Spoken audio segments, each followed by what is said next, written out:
everyone, and welcome back to the next episode of StreamTime Sports. My name is Chris Stone. I'm the community lead, joined as always by our CEO, Nick Meacham, and we're here for a very spooky episode as we're recording today on Halloween.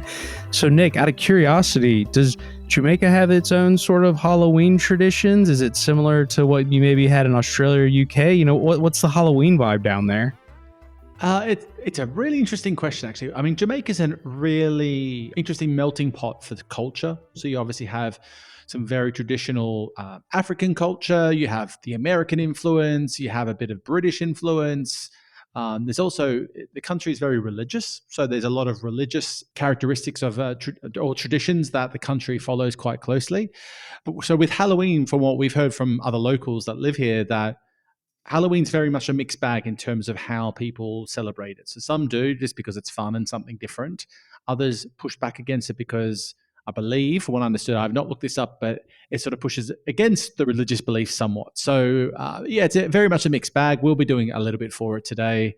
Got some did some creative craft work yesterday where we cut out some basically ghosts and other random scary things and put them up on our door or in the house and give it a bit of life. But that's about the extent of it. And of course, candy. I mean, the kids have been counting down for 12 months straight since last time they got an infusion of candy from parading the streets of the dark streets of London, getting their fix. So they are ready for it. That's for sure.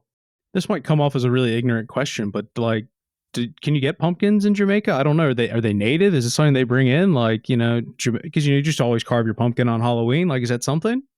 It's not an ignorant question. It's a very small country. The country's only 2.5 million people total population. Kingston, where I live, is 500,000 people.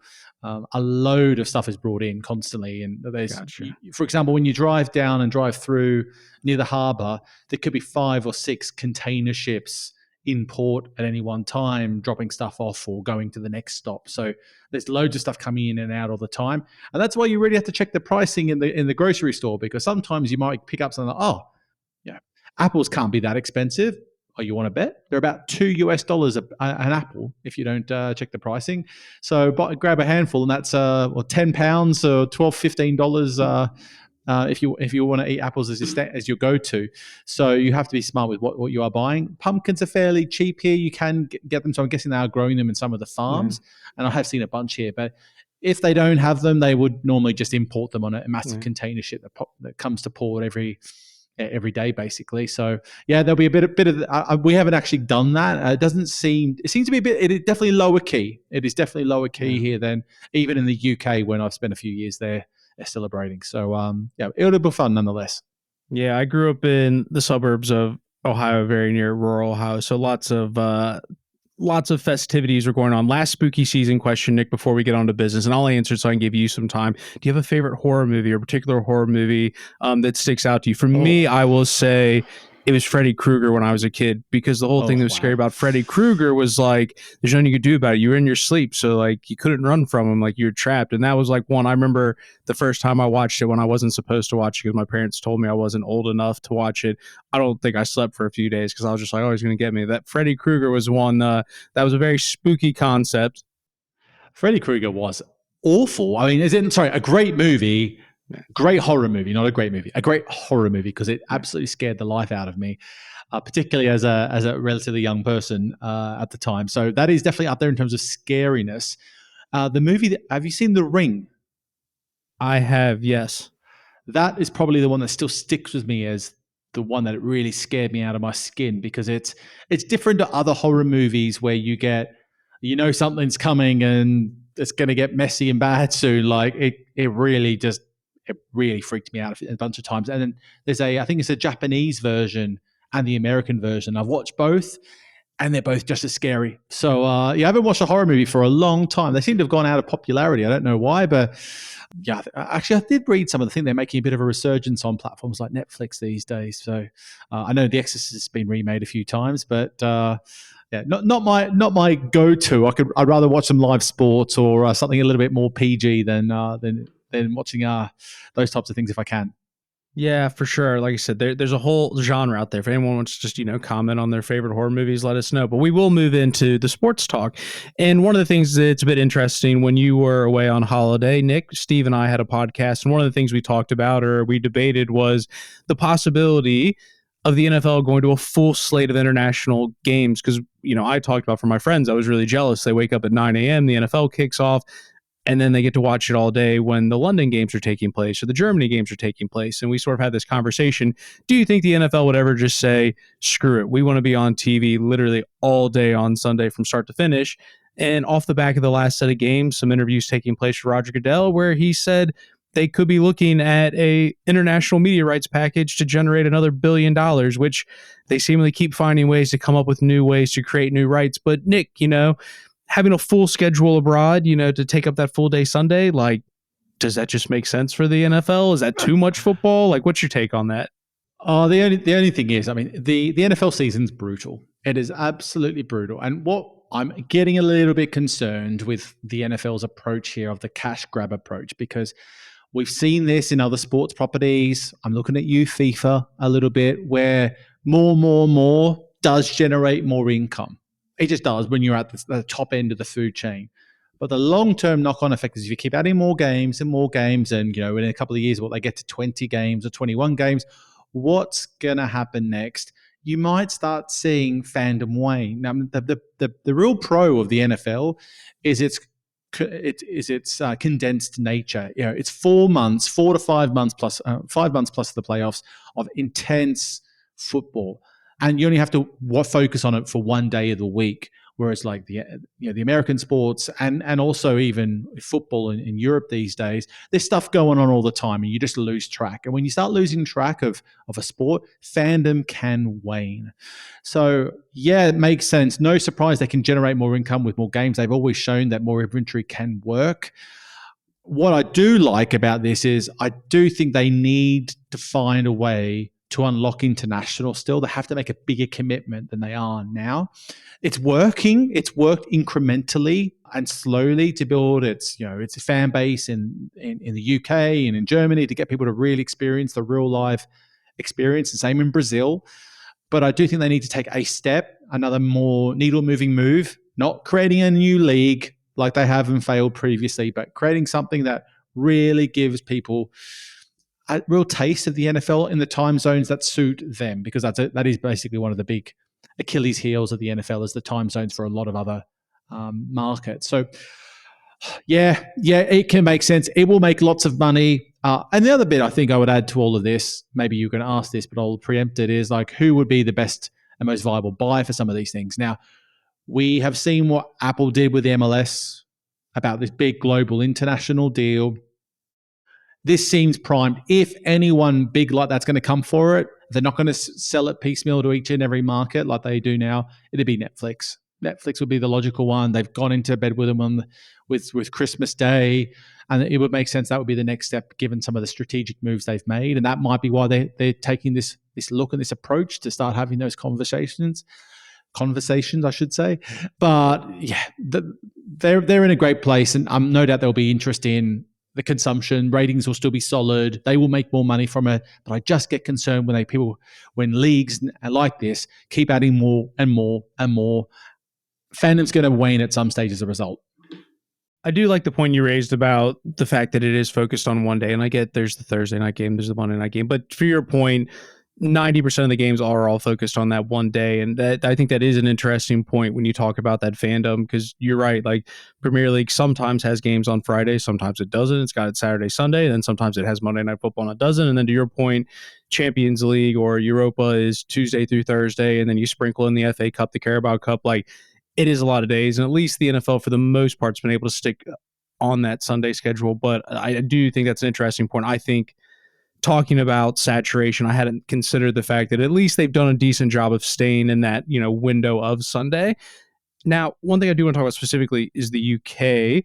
One of the things that came off the back of that is their current deal with Sky Sports is soon to expire, and came a conversation to say that they would be open to exploring different options other than Sky Sports. Now, I would make it clear, I believe the rules are the 3 games that are hosted in London are shown on free-to-air television alongside Sky. But for all the other games, it's all on Sky. So for the NFL, Nick, you sort of talked about this international package. What's more important? Is it scale of reach, or is it the actual revenue side where they should be pushing it to free to air, given the fact that while it might be the king in the US, it's still not touching the Premier League here in the UK. It's not going to touch the Bundesliga in Germany and so on. Should they be prioritizing free to air in those countries, or should it be trying to maximize behind a paywall? Big question. I mean, the difference with the paywall of something like Sky Sports in the UK, which we often do talk about a lot, but I think it is really such an interesting case study, is the fact that they have serious scale behind them. They're not like other paywall type providers where it goes behind a paywall at sea by a fraction of the audiences. I can't remember the numbers that I saw in the article on Sports Pro's website, but I think it was something like about 700 odd thousand people watched the Super Bowl versus on Sky versus about 950,000 watched it on ITV. So free to air getting 950, Sky got something like 770 if I remember correctly, if those stats are right. That gap is marginal, but it shows the scale of what Sky Sports can bring to the table with audience, even though it is behind a paywall. So Sky Sports is a unique proposition because they have such a vast subscriber base, a bit like what Netflix and Amazon can bring to the table in certain markets at the big tech end, that they can bring the reach still. And Sky's power of like the storytelling, the shoulder content and programming they bring alongside it is absolutely second to none. So my guess is that they will continue to work with Sky in some vein. Sky is incredibly good at negotiating, so they might tell them to take a haircut on the deal, but they will still continue to be with them. The marketing and the content component will still play a massive role. And comments coming out of the NFL are quite natural to say, hey, we're going to consider all options. Well, of course you're going to say that in public because you want to see if anyone comes to the table, maybe create a bit of jeopardy. But Sky's in the front seat for this. The prime. What do you say? The pole position. The pole position. They're in the pole position because of everything they bring to the table. It is still so unique that there's really not many others that like it that can bring the scale that they bring to the table, particularly outside of the US.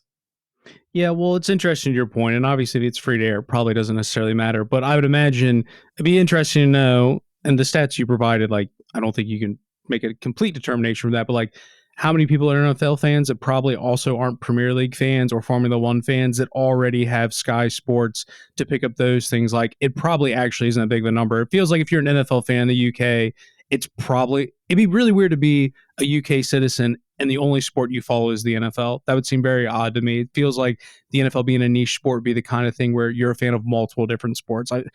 If you can find the person who is only a fan of the NFL in the UK, please introduce them to me because there can't be many of them.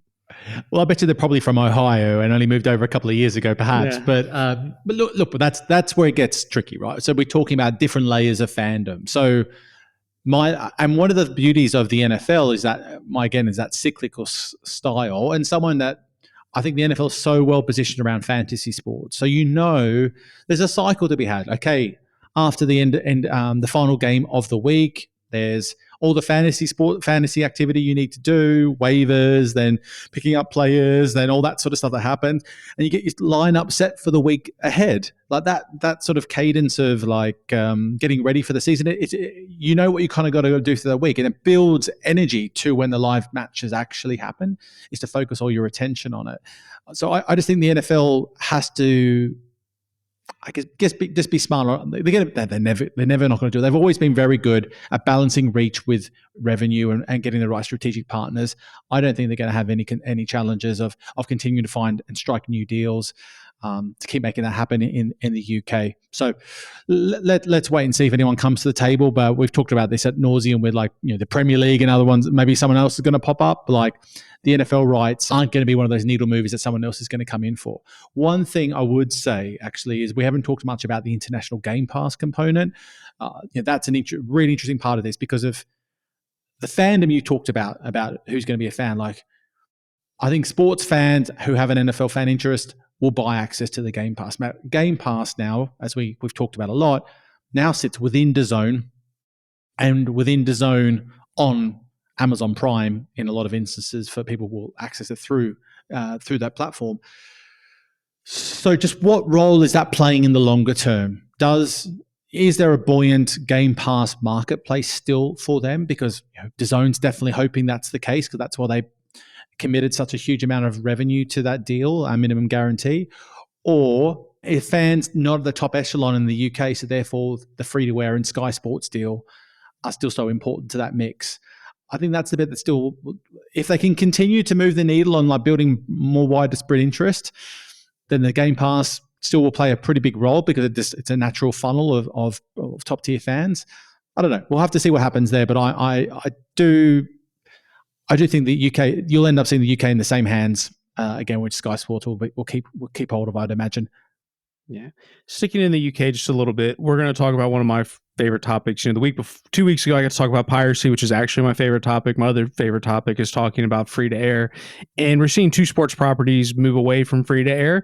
One of those being T20 cricket in England, but also, and I'd say probably more relevant, even though I don't particularly watch either sport, is the Tour de France leaving ITV to go to Discovery Plus. And for me, I find that really interesting to see two sports leaving free to air to now go behind paywall, cricket moving to Sky, and like I said, Tour de France moving to Discovery Plus. And just your general thoughts on that, Nick, because I'm a big fan of free to air and what that provides, and I'm always a little sad when some of that stuff goes away. But at the same time, it sounds like the ECB felt pretty underwhelmed by what the BBC was offering, that they felt they really had no other choice. And I didn't quite get as much detail about ITV losing out on Tour de France, but I can understand Discovery Plus being a new platform, trying to drive as many people in any way it can.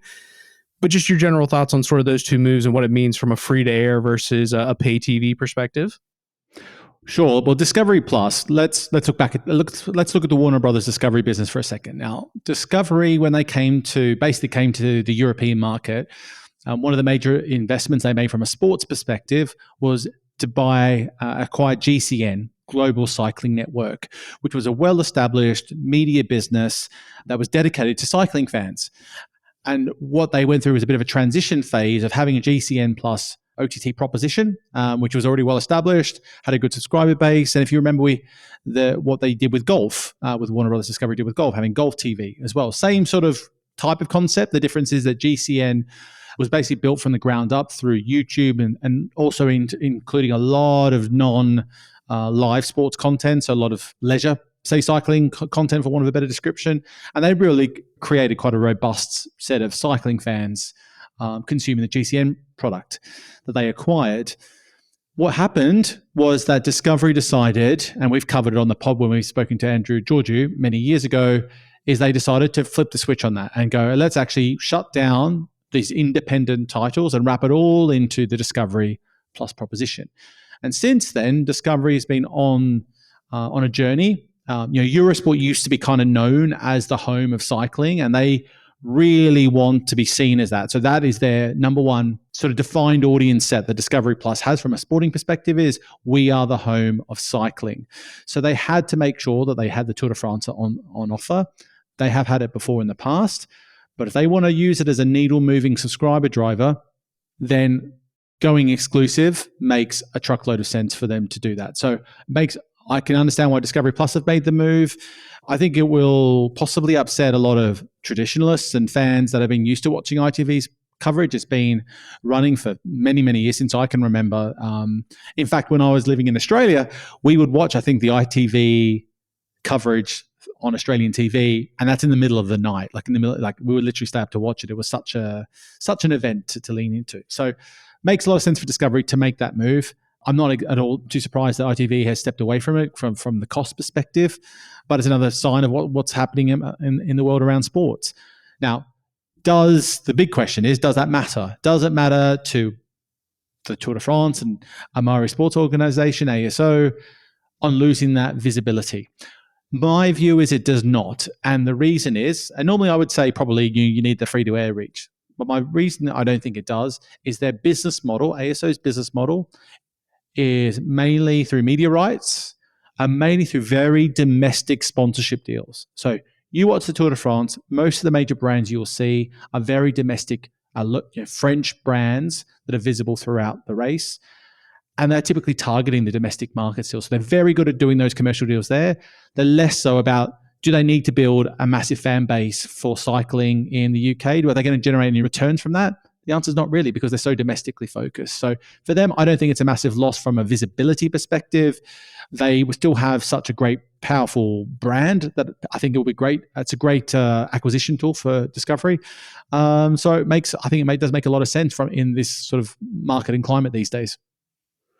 And then on the other side, with cricket moving over from the BBC, for me, like, Sky's always covered cricket. It's not as if this is something new, but it's almost as if it's just similar to what it's done with football, where, I know TNT Sports has the Champions League, but Sky Sports is really the home of football, or at least domestic football. Is this just kind of further solidifying sort of Sky's place, just in general being the place for sports?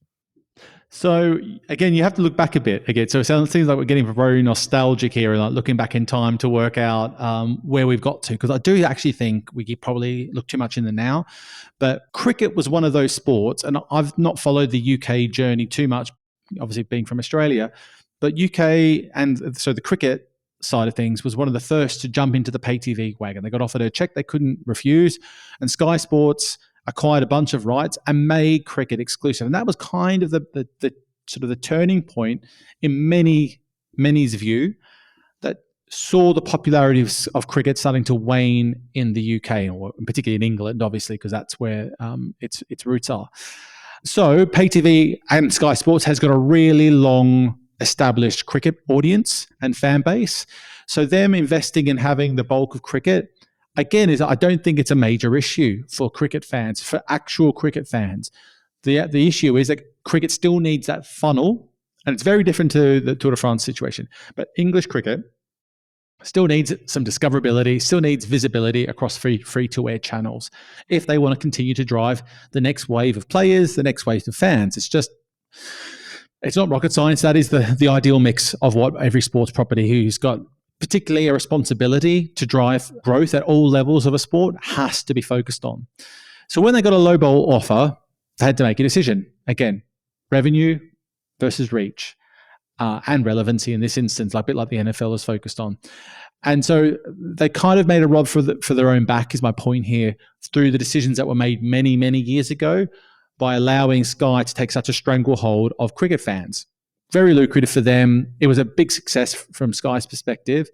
But now when they need the competition and they need the interest from free to air, it's just not there to bankroll it. And the sport is so dependent on that media rights revenue still, they're going to have to go with the Sky Sports deal. Now, the other bit to this is it relates to the T20 matches, if I remember correctly, the deal that they won't be taking the T20 on to Sky. One thing I would say is they are keeping the 100 and investing into that.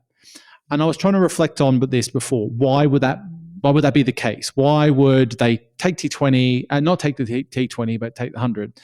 And my thinking here is, I'm not sure how true it is. There's a couple of layers. Well, 100 was launched and founded for a couple of reasons.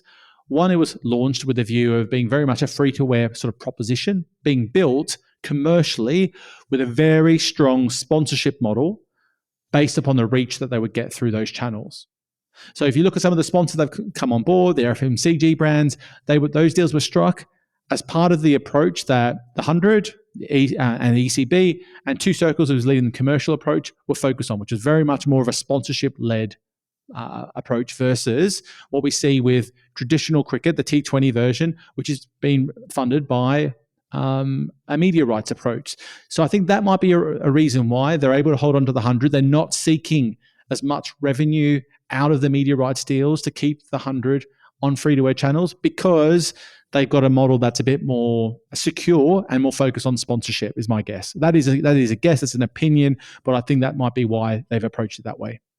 That makes sense, and it's interesting. So moving along, Nick, we're going to talk about Netflix and, another one of the many documentary series that we've seen. We're going to get season 2 of Sprint, which is the Netflix documentary series. It'll be mostly focused here. We've just had Paris 2024, Noah Lyles, Sha'Carri Richardson, amongst others. And one of the reasons they've come out and stated they're wanting to do this is that there's still this sort of void of filling in Usain Bolt, similar to the way We've seen golf has never quite been able to fill in Tiger Woods. There's been Rory McIlroy. There's been other people they thought would hope and do. And I think the NBA might be wondering what will happen when LeBron steps away. And, football's going through at the moment, with the Ballon d'Or, and everyone's arguing about how bad it is because you see how it doesn't compare to when Ronaldo and Messi were around, what you do when you replace these stars. So I guess there's a couple questions. Is it A, we've talked about it before, but just this idea, like, how effective can the Netflix documentary series be? And then the second side of this is how important are the individual athletes? Because it's an interesting one. Like the NFL, they always talk about no one's bigger than the badge. Like the NFL is the NFL, and maybe it's because they're underneath helmets, so you can't see things. But just this athlete-driven economy that we live in, how much or how dependent are these individual personalities for driving the popularity of a sport? So I kind of gave you two questions there, Nick. I'm not even sure which one were the two questions, but I'll give it a stab. Look, I do think this is a really, really interesting one for a few reasons. One is everyone knows and watches the 100-meter final typically at every Olympics. It's the number one event on the entire calendar. But for 4 years, basically the general audience, 90-odd% of the world, does not care about the sport. They don't follow it because they don't know the personalities. They don't know the people behind it. There isn't any real competitions that people understand is more significant than others, even though there's world championships and stuff that are happening. So, yeah, what do you do? And actually, I think even so, the last one or two Olympics that I can remember, I didn't even really know who any of the runners were, even in the 100-meter final when that was coming. Whereas previously, in the generations before, not just Bolt's era, but even prior to Bolt, you kind of always knew of the stars. There was always a star or stars competing against each other. It was that rivalry. And now in this sort of, I guess, this athlete economy we live in now, where personalities are so important to every single sport to get the visibility, to get fans interested in, they want to follow someone. Shows like Sprint are so important, I think, to build the interest in the sport.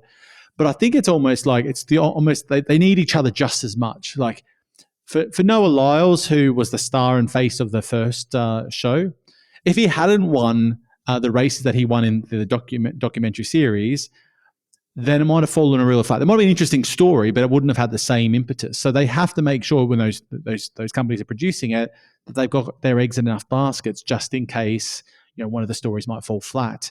So it's great, but it's great for Noah Lyles. So he instantly becomes even more recognizable outside of the US than he has been before. So it's a massive win for him. It is a win for the sport. It's just whether they can continue to tell these authentic and new stories along the way when you do these series, because that's something that Drive to Survive has struggled with. It definitely was something that tennis struggled with. Tennis, they had their series and they culled it after, I think, 2 seasons. And it just got a bit tired, and they only followed a couple of the athletes around and just focused the stories around them. And so that's the risk they've got with this. But I definitely think they need a series like this. It's just, can they find any other athletes to bring to the table? Or is it really going to end up being the Noah Lyles show, basically, because he is the most recognizable now, given all his antics and popularity and also success? Well, the other side I think of it as well is, does it have to be in this format? We talked about Bryson DeChambeau and the takeoff of his YouTube channel. Does it have to just be these documentary series? Like, are there other ways or more effective ways of necessarily going about doing this? And I think you're seeing more people step into this space. Platforms like Twitch make it so easy. Platforms like YouTube make it so easy. We talk about in streaming, there's no set right way to do it. Do you go behind a paywall? Do you go free to air? Do you do this? Do you do that? Like, does all content, does it have to be a Netflix series? Like, can we differentiate, or is it you kind of have a balance of all of those things? Well, there has to be Netflix if they're paying the checks they are for the content. Yeah. But is that the best channel of method of distribution for some of these storytellings? Look, my view of this, I think I've mentioned this before, but my view on what the next iteration of like the Drive to Survive docuseries style model is it's got to be more real time. At the moment, you have to wait so long from the live event till it could be 12 months later, or the next season, until you'll see those types of behind the scenes style content. That has to, in my view, become real time. And I think it will at some stage. I think someone will work out how to do it. But these interviews, the behind the scenes footage you see, it needs to be the day after the race, because sometimes it might not hit because something might have flopped. There might have been a mediocre event. But when it does, to have that behind the scenes insight into what's happened will be off the charts interesting to everyone at a truly global scale if there's a major event that happens. And I think in the future, you're going to see even more real time again, like live, basically near live. You'll be able to watch Noah Lyles, his own feed on YouTube, getting ready to race. There'll be a camera following him around like there already is, but it'll be streamed live. That's my ideas that I would be looking for and pushing forward as soon as possible. Obviously, there's some challenges around rights, but even if you followed Noah Lyles up to the starting blocks, all right, now go tune on to your favorite channel. What a great piece of marketing to like follow their journey on the YouTube and take them onto the paid platform if it needs that. Obviously, that's not the ideal journey, of course. But yeah, I think it's got to evolve. The documentary series marketplace is getting crowded. There is a lot there. I'm even struggling, and I watch Netflix a lot, like struggling to keep up with all the documentary series that are on there myself. So yeah, I think it's going to evolve, and I think more real time is definitely going to be what we should expect to see. Agreed. I mean, I've always complained about Amazon's God, how have I forgotten about the football series that they All or Nothing? They do the All or Nothing series, and they always debut the newest season when the new season starts, as in they'll do the 2024 season, but it'll debut on like August 2024 once the 2024-2025 season starts. And it's like, for me at that point, it's like, I don't really care what happened last year anymore. And I do agree there needs to be I know the NFL does some stuff on a more weekly basis, but like, yeah, I agree with you. I don't like the time lapse. I want a bit more. So I agree. It puts a lot more stress, but I certainly think it makes it far more relevant. Yeah, I hate the model currently, and I get why they do it. I get they want to ride the coattails of, the next season's coming. Tour de France does it with, I think it's called Unchained, and we're going to launch this series the week before or just before so people can build up into it. But you know what? I'd like to just get that content months before and give myself time to consume it when I'm ready and keep my interest in the sport. Yeah. Because I'm with you. Like I find if it's getting served to be 6 months after the event, I just get a bit tired of it, and I want to see what's happening next. And I don't want to start watching that documentary series of what happened last time into the new season of that sport, which I think is what's happened to me a few times. I've watched a few seasons of an episode, and now the new season started, I'm not going to watch it. Yeah. So moving forward, Nick, we're going to look at TNT, who've signed a new broadcast deal with Unrivalved, which is a 3v3 women's basketball league. Now, there's a couple of reasons I think it's interesting. A, we've seen what Ice Cube has done in building the 3v3 league. FIBA have obviously adopted 3v3, so it's not just doing something from a, I guess you could say, a financially backed position. It's being supported by an international federation, and I think it is event. Is it in the Olympics, or is it talked about being in the Olympics at some point? Yeah, it is. Yeah, it's an Olympic event. So we are seeing it grow as a sport, but I think this reason this story is actually interesting for me is TNT. I know there's still an ongoing potential legal dispute over this, but they've lost the NBA, and obviously their relationship NBA on TNT is such a dominant thing. How much of this deal is this is a good opportunity because 3B Sports is growing, or the WNBA's had great success and women's basketball is growing, versus this is now we've got to do something to fill in our portfolio now that we've lost this longtime sports, partner in the NBA. Where in that pie do you think this gets sliced into? Yeah, I think it's a pretty low risk investment by TNT. There's a lot of interest in storylines coming out of this Unrivaled series or this proposition. That I think the last story I saw was that Caitlin Clark was getting a quote unquote Messi-like offer to join the league, whatever that means. But apparently, even in this deal, TNT's also in quote unquote again invested into the Unrivaled concept, which I generally, this might be controversial, hate the idea of a broadcast partner being invested into it, because what happens if they want to step away down the line? Are they just going to walk away from those rights? Does another broadcaster want to help you generate more value out of your equity stake that you've got? Not likely. The same. I've said this before with platforms like when you see the NFL and the NBA or other sports properties take a stake in a company, but they have a limited length partnership together, like Sport Radar and Genius Sports, an example I've used. I don't really think that's a smart move longer term. I get why those things happen, but yeah, I'm not a big fan of it. But to your question, I think TNT and just in the streaming era, you can keep adding more and more layers of content. TNT has a great history in basketball, so I think it only makes sense. They also are still strong on, they have their March Madness and a whole bunch of other stuff they've got going on. They've got strong roots in basketball, so it makes sense that they would want to look at an opportunity like this and take it on. But I don't think I will wait and see until we see something in the 3x3 or just outside the NBA and the WNBA that really does move the needle in terms of interest. I can't see this happening yet. I think it's going to be a pretty marginal audience mover unless they pull off someone like Caitlin Clark out of the WNBA. Then, my gosh, that will get some eyeballs, that's for sure. Yeah, absolutely. Now, Nick, the last story we want to talk about, and it takes us back to the world of FAST and the launch of, I got to be honest, Nick, until you sent it over to me, I wasn't overly familiar with it, but it's a very interesting story, which is Free Live Sports, which is a new streaming service offering over 100 FAST sports channels.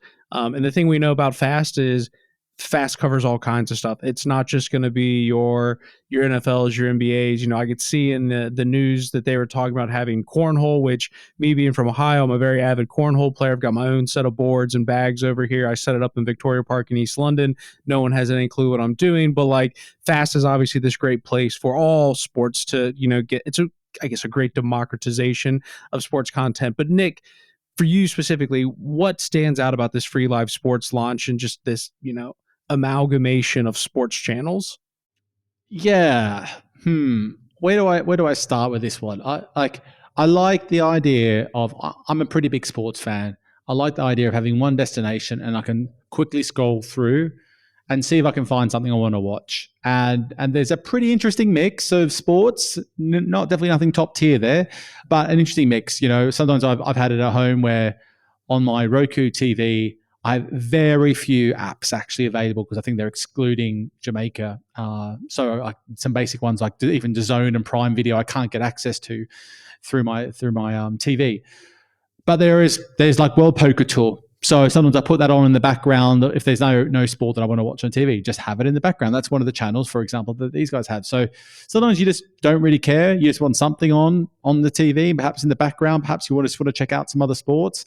And so having a plethora of different sports available through a means like this, having a single destination, I quite like. The question mark is it scalable?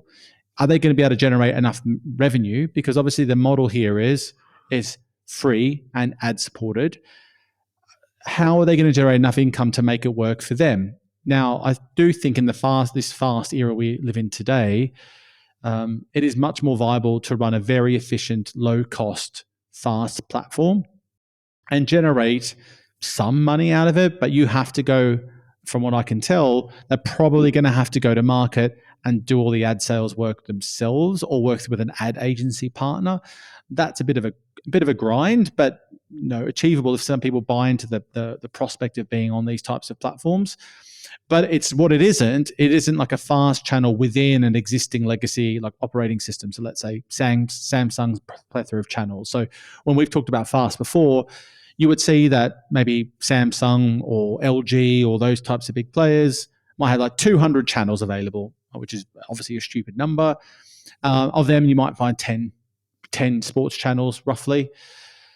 But they have to share revenue with the operating system. So Free Live Sports are basically trying to act as almost like the operating system in this instance, but being visible as an app on these platforms or just on desktop, which I've looked at and watched as well. So I really hope this type of platform works.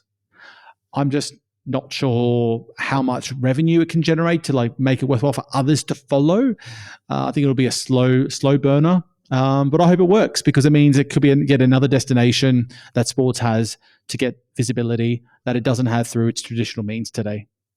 Well, it says it is available in 75 countries, so it is something that has a bit of a global reach. But, anecdotally, for example, you talk about those sports, Nick, like, I'll tell you, One time I had had a few drinks, Nick, got home a bit late, about 2, 3 in the morning, and I stumbled on free to air.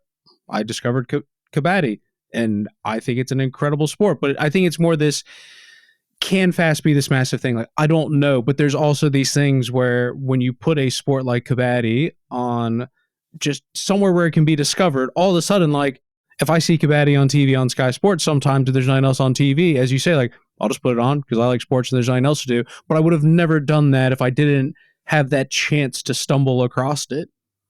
Well, the reason why so many people are subscribed to Netflix is you're pretty comfortable. You can find something to watch. So if they can build a platform that does that, like, look, I can feel confident out of the 75 channels or whatever they have available. I can't remember the exact number, 75 countries they're in, but I think it's something like 70 channels. They said they've got over 100 channels. How they're over 100? Wow, okay. That's what the press release says. That you can find something, and that makes you a destination rather than, oh, I need to go to that platform to watch the NFL or kabaddi or whatever. I'm just going to go on there and see what I find because I know I'll find something. That makes you a bit of an asset, something that people might just go on because they want to watch something. They don't really have anything on their agenda. So if they can play that role, then I think they've got some legs. But with these types of things, you have to market yourself heavily. I think it's a long road to become a real market mover. But again, another destination for sports, perhaps to pop up on and get some exposure.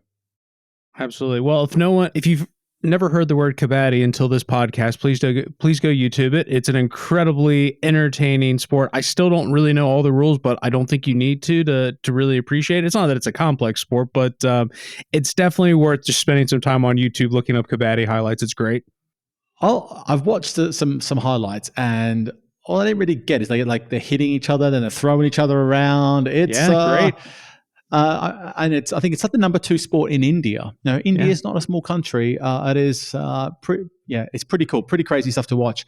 And before we wrap up, Chris, actually, I had something I just realized I was going to share with you, which I didn't get a chance to do. So if we can spare just a couple more minutes on that, because I think it'll be very interesting to our listeners. Because obviously we had live mode and Kaze TV covered on the pod a few weeks ago, which generated quite a bit of interest as something that is a new model or a new approach to live sports. Well, I've noticed, I actually got this shared with me by a listener, which is basically La Liga trying something similar themselves. It looks like they are doing it on their own. They described it as a watch alone stream, and it was for the El Clasico, for Real Madrid versus Barcelona. And they generated 3.5 million viewers on YouTube and 2 million on X. Which is pretty significant. And I'll send you the link to this. And if anyone's interested, just reach out and I can send you some details and send you the right link. But basically, they create it like the Kaze TV experience. So there's a mix of in studio, there's a mix of stuff happening outside the stadium in between the breaks.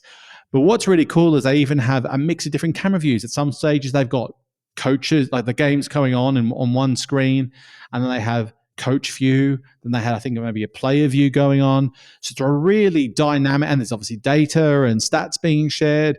Really cool viewing experience of football. And in fact, I liked it a lot. I would say that it really enhanced the viewing experience from just having the single sort of camera shot, traditional broadcast, particularly if you like hearing opinions and stuff talked about throughout the broadcast. So I'll share it with you. It's really interesting, but I think I want to bring it up because it is an example that new form of watching live sports in that vein with influencers, through a streaming model, with much more dynamic, with multiple cameras, and breaking away from the traditional model is definitely something that's going to be here to stay. And La Liga is making a big commitment to it, to be able to carve out some rights that they were allowed to be able to broadcast that through La Liga is definitely significant, I think.